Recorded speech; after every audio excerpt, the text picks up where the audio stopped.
Na sasa umegawanywa, wamepewa wameni wote. Kumbe ufalme huo unagawanywa. Kumbe ufalme huo unagawanywa. Kumbe ufalme huo unagawanywa. Mimi nilijua mbinguni tu. Kumbe ufalme huo unagawanywa.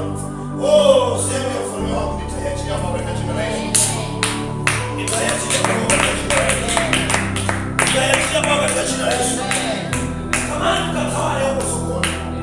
Nikikaa, niseme hakika leo ni mwanangu. Kwa namna anavyotawala kwenye kazi. Maana kienda kazi na napata hela. Kwa nikikaa nasema mimi ni mfalme, nimeuachilia ufalme kwa Lecho. Maana namuona Lecho kila anachokifanya ndicho Mungu anataka kifanye. Kwa nikikaa namna hii najivunia kwamba ufalme wangu huo nimeuachia. Sehemu ya ufalme wangu nimeigawa, imeenda na Lecho. Mwanangu Lecho, sehemu ya ufalme wangu naiachia kwa wewe. Ukakauke masoko, ukakawale kazi, ukapata ajira nyingi, milango mingi ikafunguke.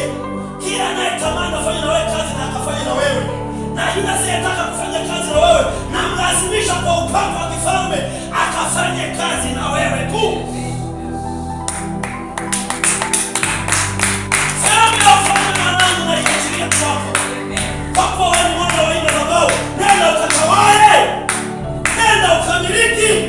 Uimiliki kazi mwanangu, umiliki na pesa mwanangu, umiliki na heshima mwanangu, na pesa ya kuchilia na kutamkia katika jina la Yesu. Haya kupatia mwanangu wetu, na wewe kazi yako ikawe. Na wewe kazi yako ikawe. Na wewe kazi yako ikawe. Sehemu ya ufalme wako wanakamilika. Yeye na wewe katika jina la Yesu. Yeye na wewe katika jina la Yesu. Yeye na wewe. Ufalme ukageuka. Haleluya. Haleluya. Kwa kuwa ufalme ni utawala. Na kila utawala una raia zake. Na kila utawala una watu wake.